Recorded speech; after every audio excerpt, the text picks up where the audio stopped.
Interpellé par les limites de la brigade de gendarmerie de Mboué, Emmanuel Nzabunga, qui a froidement ôté la vie à Dame Anastasie Mouniegou, allée d'une machette au village Mifuma, a déclaré avoir commis cet acte odieux après avoir consommé 8 briquettes de Messa à cause du refus de la soixantenaire qui pouvait être sa grand-mère de céder à ses avances. J'ai dragué, mais elle a refusé. C'est là où je suis parti chez elle avant-hier pour faire le crime. C'est là où, quand je l'ai trouvé, quand je suis parti, elle m'a dit que non, toi tu reviens d'où? J'ai dit non, j'étais à Mifuma.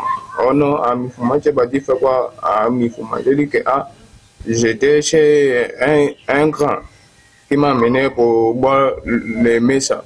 Maintenant, quand je suis arrivé, c'est là où je n'ai pas trop cherché à comprendre. C'est là où, quand je l'ai poussé, c'est là où elle m'a attrapé le haut. Quand elle m'a attrapé le haut, c'est là où j'ai agi à taper la machette. À la tête. Combien de quoi à la tête? Un coup. À quelle partie de la tête?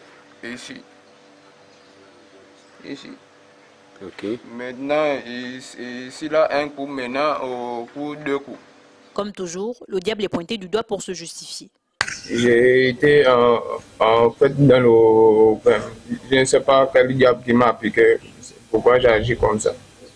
Ma mère a lavé les mains. Parce que tous les jours, quand elle me parle souvent, je n'écoute pas. Qu'à cela ne tienne, le doyen des juges d'instruction n'a pas tergiversé avant d'inculper le mis en cause pour meurtre et barbarie au regard de la gravité de l'acte posé, de crimes prévus et punis par les articles 223 et 224 du Code pénal gabonais. Gageons, le jour de sa comparution devant la Cour, que la sanction soit exemplaire dans une société où les crimes de cette nature deviennent légion, si on s'en tient au cas de Franceville, où une famille entière avait été dépécée à la machette par un compatriote, ou encore à celui de Bitam, où un concitoyen a ôté la vie de son frère avec la même arme.